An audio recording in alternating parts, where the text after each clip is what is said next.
शाम का वक्त है। बेड पर गुलाब के फूलों का दिल बना है और बिस्तर पर चारों तरफ गुलाब की पंखुड़ियां बिखरी पड़ी हैं। हैप्पी बर्थडे टू यू, पीछे से राज ने कहा। रूम की सजावट देख संजना की खुशी का ठिकाना नहीं रहा। राज ने भी संजना को अपनी बाहों में भर लिया और एक लंबी फ्रेंच किस के बाद संजना बोली, बस 2 मिनट और, मैं अभी रेडी होकर आई। तभी राज संजना के हाथ में कपड़ों का पैकेट थमाते हुए बोला, जान प्लीज आज ये ड्रेस पहनना। संजना शर्मा जाती है और राज को कहती है, तुम बाजू वाले कमरे में जाओ, जब बोलूंगी तब आना। राजू भी संजना की बात मान दूसरे वाले कमरे में चला गया। दूसरा कमरा संजना के रूम पार्टनर पल्लवी का था। रूम की हालत देख राज दंग रह जाता है, क्योंकि इस कमरे में काले जादू का सामान बिखरा पड़ा हुआ था। नींबू, वुडू डॉल और किसी राक्षस की फोटो, कुछ कीलें भी और इंसान की फोटो भी जिसका चेहरा सिगरेट से जलाया हुआ था। राज अभी ये सब और से देख ही रहा था कि तभी संजना की आवाज आई, आई एम रेडी लव। राज कमरे को ध्यान से देखता हुआ हैंगर पर टंगे लेडीज अंडरगारमेंट्स को साइड करता हुआ फौरन संजना के सामने जा पहुंचा। राज की मद भरी आंखों में शरारत देखकर संजना शर्मा गई थी और पैरों की उंगलियों से बिस्तर को कुरेदती हुई खुद में खुद को समेटने की जद्दोजहद में लग जाती है। तभी राज आगे बढ़कर उसे अपने आगोश में ले लेता है और विवाह के पहले ही एक संपूर्ण सुख प्रदान करने में जुट जाता है। दूसरे दिन राज अपने फ्लैट पर अपने रूम पार्टनर सोहम के साथ सिगरेट के छल्ले बना रहा था। तभी राज के मोबाइल पर संजना का फोन आया। संजना से सारी बात होने के बाद राज ने सोहम से कहा, सोहम, संजना आज मेरे रूम में आ रही है, तो एक काम कर, प्रेम के फ्लैट में चला जा। इस पर सोहम बोला, यार मेरे कमरे पे तो तूने पहले से कब्जा कर रखा था, अब तू मुझे मेरे फ्लैट से ही बाहर जाने को कह रहा है। तू ही बता यार, इस बारिश में कैसे बाहर जाऊं? यार अब तू रो मत, तेरे ऑटो का पैसा मैं दे दूंगा, कल दारू भी पिला दूंगा, बस। राज की बात मान सोहम फ्लैट से जा चुका था। राज अब संजना के इंतजार में ही था कि तभी एक बार फिर संजना का फोन आया। राज माय लव, कुछ इमरजेंसी आ गई है, इसलिए मैं आज नहीं आ रही रूम पर। हाँ, लेकिन कल सुबह पक्का आ जाऊंगी। संजना की बात सुन राज अपना मूड ऑफ करके बैठ गया था, पर अब उसके अंदर की वासना की आग भड़क चुकी थी। इसी चक्कर में अब वो किसी उधेड़-बुन में लग गया था, क्योंकि अब सोहम भी फ्लैट से जा चुका था। राज ने तुरंत ही किसी का फोन किया, मैं अकेला हूं, तू फ्लैट पर आ जा। इतना कहकर राज ने फोन काट दिया था। दूसरे दिन जब संजना राज के फ्लैट पर आई तो दोनों में जबरदस्त रोमांस शुरू हुआ। रोमांस ही रोमांस में जाने कब शाम हो गई कुछ पता ही नहीं चला।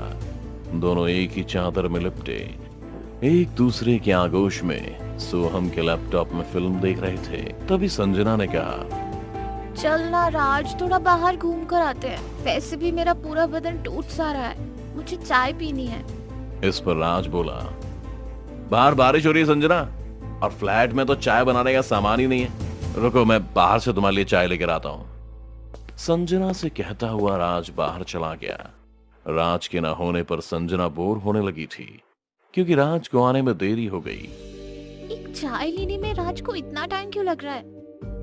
खुद से कहती हुई संजना ने फिल्म को पॉज कर दिया, फिर लैपटॉप की बाकी फाइलों को देखने लगी।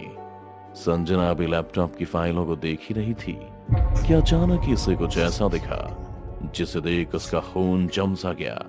संजना पूरी तरह से टूट चुकी थी, उसकी आंखों से आंसू थम नहीं रहे थे। तभी राज भी हाथ में चाय लिए संजना के सामने आ जाता है।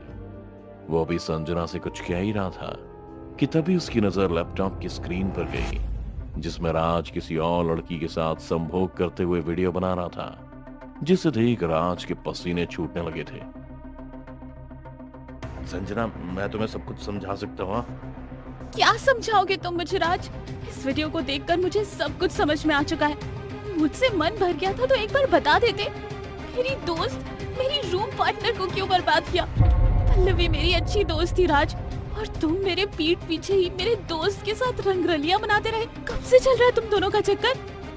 संजना की आंखें गुस्से से लाल हो चुकी थीं, जिसे देख राज ने गर्दन झुकाते हुए कहा, मैं तुमसे मिलने के एक हफ्ते बाद से ही, जब पहली बार तुम्हारे फ्लैट पर आया था और नशे में तुम जल्दी सो गई थी ना, तब पल्लवी और मेरी बातें शुरू हो गई और पता ही नहीं चला कि कब हम दोनों एक दूसरे के इतने करीब आ गए और ये सब होने लगा। फिर उसके बाद हर बार तुम्हारा पेट भरने के बाद मैं उसकी प्यास बुझाने उसके कमरे में जाता था। और अभी राज बोल ही रहा था कि तभी संजना ने राज का कॉलर पकड़ उसे दूर धकेल दिया। छी राज, मैंने तुमसे प्यार किया था और तुमने मुझे कहीं का नहीं छोड़ा। इतना कहकर संजना रोती हुई राज के फ्लैट से चली गई। राज भी उदास मन से बिस्तर पर लेट गया और सो गया। रात अपने उफान पर थी कि तभी राज के फ्लैट पर किसी ने दस्तक दी। राज एक पल में नींद से जाग गया था। उसने जैसे ही दरवाजा खोला तो दरवाजे पर कोई था ही नहीं। राज दरवाजा बंद करके जैसे ही पीछे मुड़ा तो देखा संजना छत से उल्टी लटकी हुई थी। उसके गले में टूटी हुई रस्सी थी, जैसे किसी ने उसे फांसी लगाई हो, और संजना के पेट में खंजर भी घुसा हुआ था। राज संजना की हालत देखकर डर के मारे कांपने लगा था। वो डर के मारे वापस अपने फ्लैट से बाहर जाने को मुड़ा ही था कि देखा संजना उसके ठीक आंखों के सामने खड़ी है। मैं कोई खेलने की चीज नहीं हूँ राज, मैं एक औरत हूँ जिसे तूने धोखा देकर अपनी वासना की भूख मिटाई है और मुझे रौंद दिया। उसकी कीमत तो तुझे चुकानी ही पड़ेगी।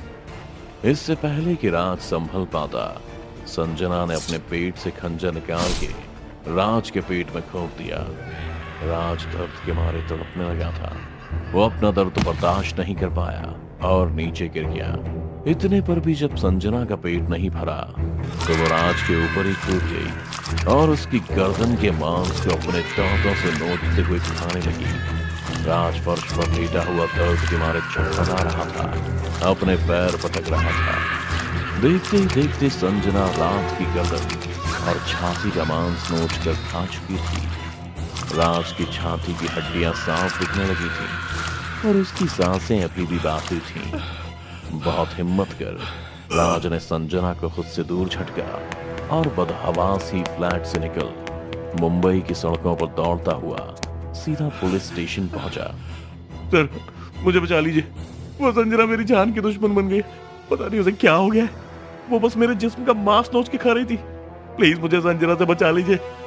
ये सुन इंस्पेक्टर बोला, जिसे बचाना था उसे तो तूने खुद ही मार दिया, और अगर तेरे जिस्म से मांस नोच रही थी तो खून के निशान कहाँ हैं?